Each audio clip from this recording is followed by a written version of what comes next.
On the one hand, it's very clear that they sort of might see this as an awards play movie. Okay. But on the other hand, what? What?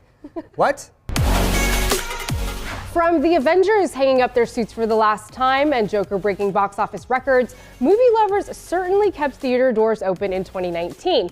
But the overall box office dipped by 4% to $11.4 billion from 2018's record high of $11.9 billion. So what could be making a dent in 2020?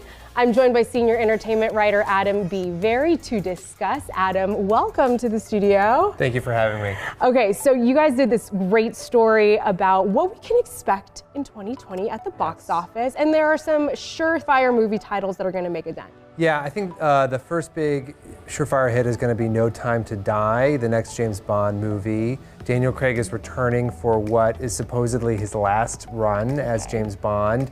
And this one's directed by Cary Joji Fukunaga and has a script that is co-written a little bit by Phoebe Waller-Bridge. I thought you two would get along. Those are some really stellar names. Some other, I would call obvious box office moneymakers, Fast and Furious 9 coming. The thing about Fast and Furious 9 that's interesting, though, is that we don't actually know the title yet. The official title hasn't been announced. So we don't know what kind of clever pun yet that they're going to do for Fast and Furious 9. And there's not been a trailer yet either, which is a little surprising for a movie that big.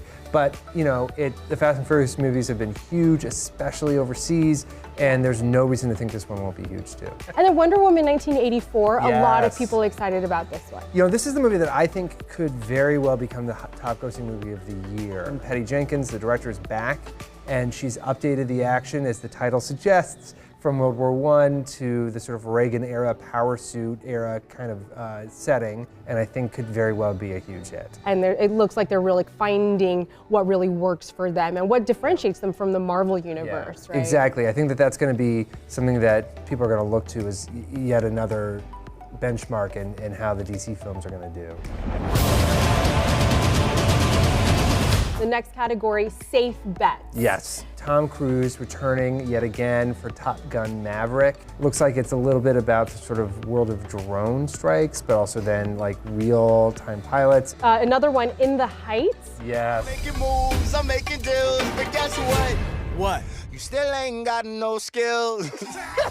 The trailer came out. Everyone was so excited about it. Cried a little bit at that trailer. Really? To be totally honest, I'm sure you were not the only one. Because there was a sense of just joy and exuberance in it. John M. Chu directing. He directed Crazy Rich Asians. This is the movie that the Crazy Rich Asians sequel got delayed for. So there's a little bit of like, this better have been worth us waiting for another Crazy Rich Asians movie. As I understand it, we're trying to prevent World War III.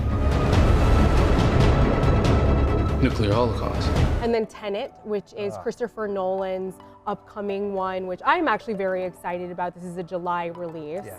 Well, as is the case with most Christopher Nolan movies, we don't know much. We know the title, we know the stars, John David Washington and Robert Pattinson. Christopher Nolan is the only director working right now who can make these giant, wholly original movies and have audiences race out to see them based on his name recognition alone. Right. Not everybody does. Welcome to the afterlife.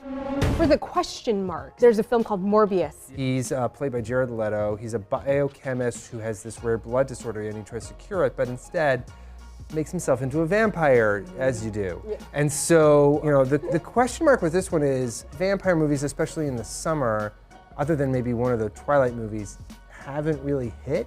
It's a sort of open question as to whether this one will be a big hit or people will just sort of wait this one out. Interesting. You know what? I'm on board. Jared Leto as a vampire, sign me up. Ghostbusters Afterlife. It's a little convoluted. It's connected to the original Ghostbusters movies from the 80s. It's about a single mother and her two kids in a small town instead of in New York.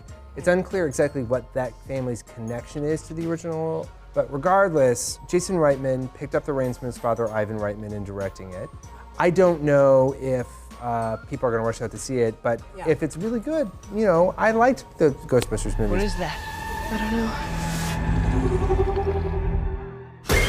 So now on to the biggest risks. Yes. Sonic the Hedgehog. Let's talk about this. So, yeah. So What can we say about Sonic the Hedgehog? So Sonic the Hedgehog is sort of an interesting, rare example of the internet actually doing something good. The CG version of Sonic, originally scary. Haunted my nightmares for weeks. Yeah. It was just we'll go an on. unfortunate set of design choices. Sure. The internet made its displeasure known quite vocally. Yes. And then something amazing happened. The director said, you know what, guys? You're right.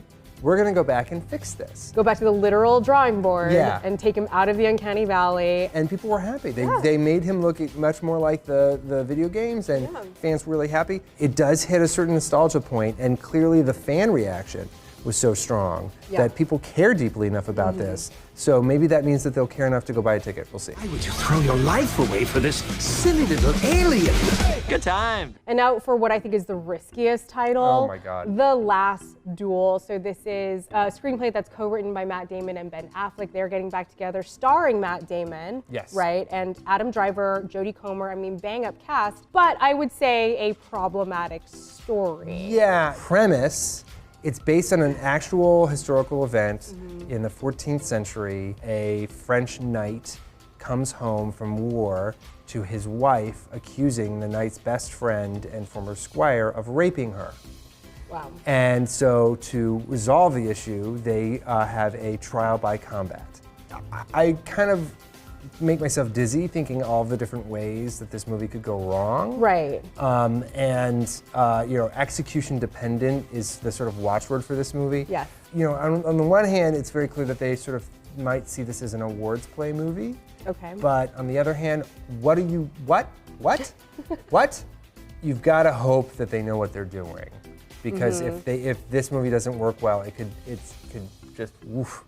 That'll be a sight to see. And in this day and age, so, we've seen a lot of projects stop before they were even started in certain ways. So, of some bad press leading up to its release, we don't know, or bad buzz or controversial buzz. We don't know how it's going to impact it, but we will be paying attention. We will be paying close attention. Very close. Adam, thank you so much for coming by. Thank you for having me. And for more box office coverage, you can head over to Variety.com.